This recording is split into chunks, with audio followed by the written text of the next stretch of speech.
உலகெங்கும் வாழும் என் இனிய தமிழ் நெஞ்சங்களுக்கு இயற்கை ஜோதிடம் சார்பாக என் இதயங்கணிந்த வணக்கத்தை தெரிவித்துக் கொண்டு, கடகராசி பெண்களுக்கு இந்த 2025 ராகு கேது பயிற்சி எப்படி இருக்கும் என்று ஒரு சிறப்பு பார்வை பார்ப்போம். அதற்கு முன் இவர்களுடைய சிறப்பு குணங்களையும் பார்ப்போம். பொதுவாக கடகராசி என்பது காலபுருஷ தத்துவப்படி 4ஆம் இடமாகும். இந்த 4ஆம் இடம் ஸ்தானத்தில் தாய்மை குணம் கொண்டது. அது மட்டுமல்ல, இந்த 4ஆம் இடத்தில் சந்திர பகவான் ஆட்சி பெறக்கூடிய இடமாக இருக்கிறது. சந்திரன் என்றாலே மனோபாவகன், பெண்மையின் அடையாளமே இந்த சந்திரன் தான். ஆக இந்த சந்திரன் ஆதிக்கத்தில் இந்த கடகத்தில் பிறந்த பெண்கள் இயற்கையாகவே தாய்மை குணம் கொண்டவர்கள். மனதளவில் மிகவும் இவர்கள் மென்மையானவர்கள். பூச நட்சத்திரத்தில் பிறந்த பெண்கள், இந்த பூச நட்சத்திரம் முழுக்க முழுக்க சனி பகவானின் ஆதிக்கம் கொண்டது.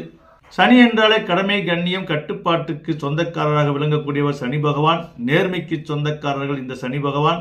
பெரியோர்களை மதிக்க தெரிந்த பெண்மணியாக விளங்கக்கூடியவர்கள் இந்த பூச நட்சத்திரத்தில் பிறந்த பெண்கள்.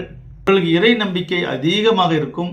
இதில் பிறந்த பெண்கள் 90% வாழ்வில் எத்தனை முறை விழுந்தாலும் தன் விதிதான் சதி செய்து விட்டது என்று தேர்த்தி கொண்டு யாருக்கும் எந்த இடையூறு இல்லாமலும் ஒதுங்கி வாழ்வார்கள்.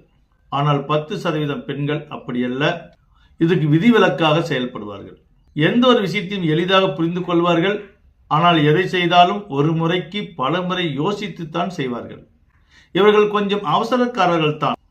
இவர்கள் பேச்சில் வேணால் அவசரங்கள் இருக்கலாம், ஆனால் செயலில் நிதானம் கண்டிப்பாக இருக்கும். ஆக மொத்தம் இந்த பூச நட்சத்திரத்தில் பிறந்த பெண்கள் மனசாட்சிக்கு கட்டுப்பட்டு உண்மையாகவும் நேர்மையாகவும் நடந்து கொள்வார்கள்.